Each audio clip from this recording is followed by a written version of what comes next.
John Kear, first of all, some exciting news from the club. Ashley Gibson has signed a one-year contract extension.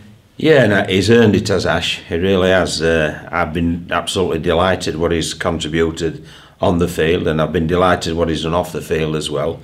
And I think, it's been well documented. Mick, I've said that we are inexperienced, and I think that's been our downfall in a couple of instances this year. But obviously Ash, he adds that vital experience, and I've also said that I think he's the best defensive centre in this division, and I stand by that. So we're really pleased to have him on board and with us for next year, and hopefully that'll be in the Championship. Ashley Gibson, Jake Webster, perhaps the Bradford Bulls of 2019, there's going to be a bit more experience to them? There is, yeah. I mean, that's with our recruitment drive. Obviously, we've got to give a pathway for our young players coming through, but obviously there'll be some players leaving the club and there'll be some players coming into the club. And part of the recruitment drive is to ensure that we've got some more miles on the clock, basically, because, as I said, against Workington, I think twice we've been schooled by the experienced campaigners, and perhaps next year we'll have a bit more experience ourselves so that we can combat that. In terms of the game on Sunday, how are your preparations going for the game against the West Wales Raiders? They're going really well, yeah. I mean, basically what we're trying to do, our aim and objective is to obviously win these last three games, post as many points as we can for if York slip up, and make sure at the end of the three games we've got a squad that's as many people available in good form with game time under the belts to go into the playoffs with a great deal of confidence. So that's our aims and objectives, and this game is part of that contributing factor to us finishing the season well and having everybody available and in good nick for the playoffs. Have you got any thoughts, John, on the West Wales Raiders season today? I mean, they really have been doing it tough, and what challenges can the Bulls face down at Stevenheath Park on Sunday? Well, one of the challenges is the distance. I mean, it's a heck of a long way, and we know that that obviously takes it out of your legs, but we've tried to make plans to combat that, and obviously we want an energised and committed and focused and intense performance, because we do want to win, and we want to win very well indeed. And then obviously, again, the aim and objective is to keep the pressure on York, who've got a tough game themselves at home to Oldham. It's often said that players are carrying the odd knock here and there at this stage of the season. Without disrespect to both South Wales and Hemel, John, are these the types of games where it's perhaps an opportunity to rest some of the players, given the potentially harder games that are likely to be coming on the horizon in the coming weeks? Yeah, it's not just a matter of resting them. I think it's also getting other players with game time under the belt. I mean, one thing that we've done in the past we've arranged a reserve game for the Hemel weekend. That'll be on the Friday night against Halifax at Odsal, and we've done that so that in that final weekend everybody who will be in contention for the playoffs, should it be the playoffs, will have played over that weekend. So hopefully we're picking from a fully fit squad, a squad that's in form, and a squad that's got plenty of game time under the belts. The EGM's next Friday the 14th.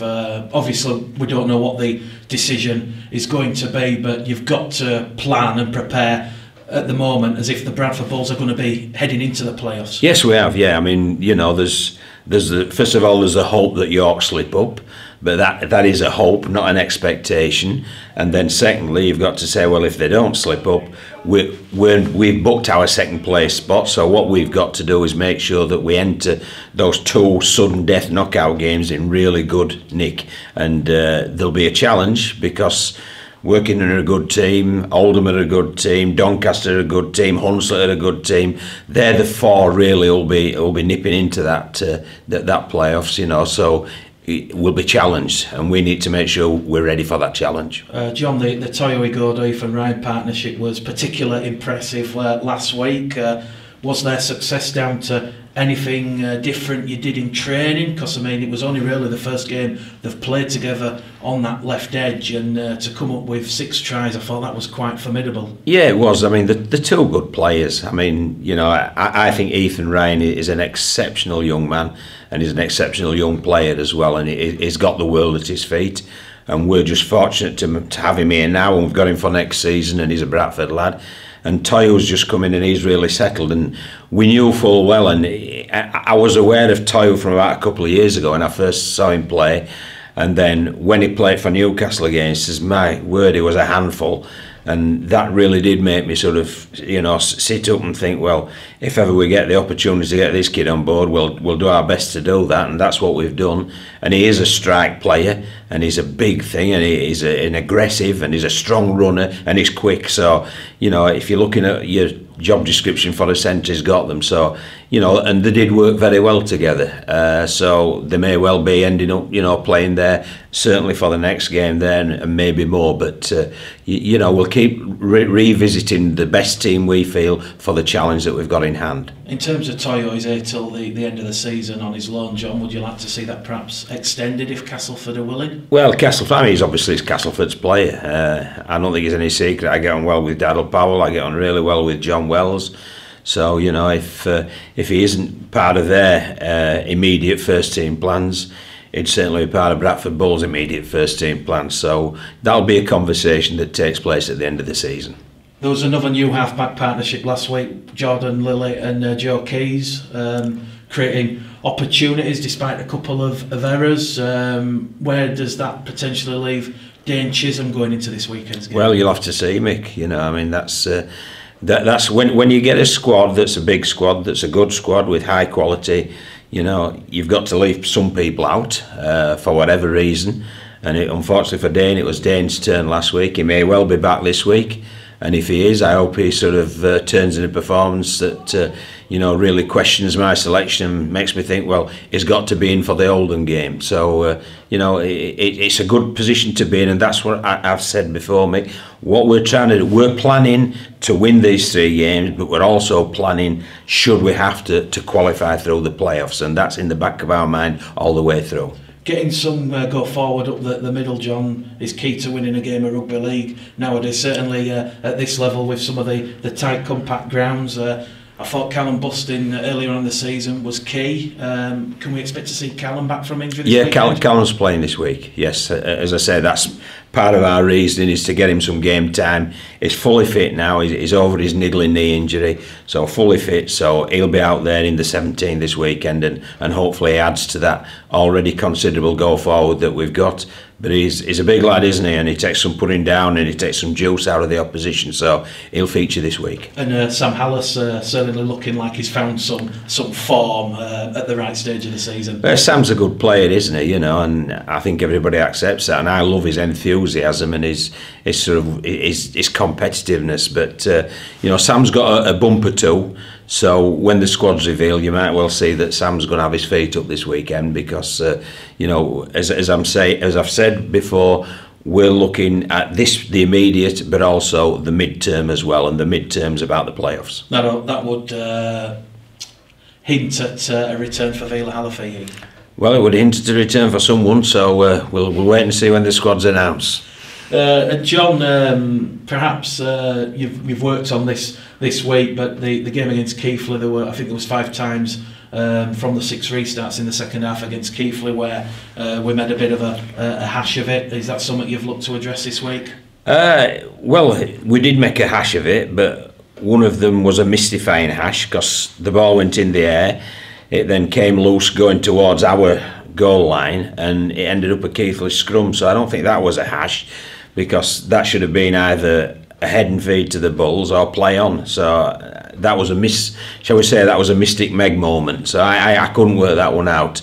The one where it's sort of James Green misjudged it, we've addressed that one. The one where Ash Gibson didn't feel it going over the sideline, we've addressed that one, and we've changed basically our formation for short kick-off receive. So yeah, we have worked upon that. But the thing I was most displeased about, mate, was when we get 10-0 up, we then had 7 sets where we didn't complete.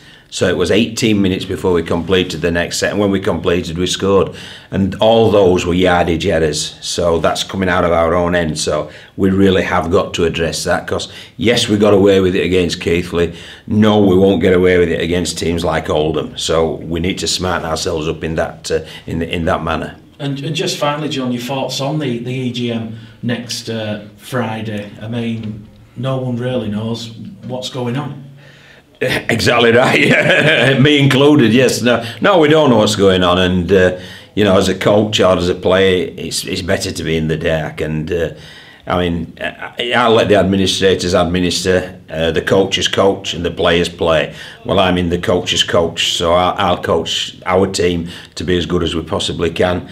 And as I say, I think the Bulls copped a false relegation because of the points deduction and because of the, you know, the money limitations and the fines, etc., that were given to them. So they did it tough that way. If they get a bit of favour at the EGM, you won't find me knocking it back. So you know, and I always feel that in life you get some tough times and sometimes you get the breaks. If we get a break, we'll take the break. If we don't get a break, we'll go into the playoffs and go up that way. In terms of that proposed structure, though, John, if the vote does result in a favourable decision for the Bradford Bulls, do you feel that for a 14-team championship with a top 5 playoff is perhaps they've got that balance right? Yeah, I mean, 14 teams, it gives you 26 league games, doesn't it? 13 home, 13 away, which obviously makes sense rather than not knowing who you're playing, etc., for the last third of the season. So that's good, and also that would allow you to attempt to get in the top 4 or 5, whatever they do, and then attempt to win that to go up. So yeah, I mean, but we'll just we're going to deal with West Wales on Sunday, Oldham Sunday after that, and then we'll deal with Hemel the Sunday after that. And if we're in the playoffs, we'll deal with that, and whatever else happens, we'll deal with that. So I'm not worrying me pretty. You don't have a face like this, Mick, if you worry too much. So you know, I'm not going to worry me pretty little head about things like that. Thank you, Joe.